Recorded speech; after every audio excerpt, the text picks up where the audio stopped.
มหนาวพัดมาอีกแล้วน้องแก้วคงหลงคอยพี่เคยสัญญาให้ไว้จะกลับไปหาคนดีเพราะน้องพี่คงจะกลัวลมหนาวพัดมาอีกคน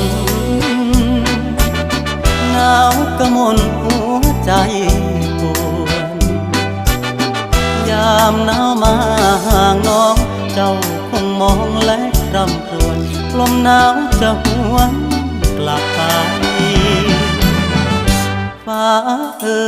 ยโปรดเห็นฟ้าโปรดเป็นพยานให้ความรักยังไม่คลอนนิรันดรห่วงดวงใจจากเจ้าไกลเพราะจนลมหนาวพัดมา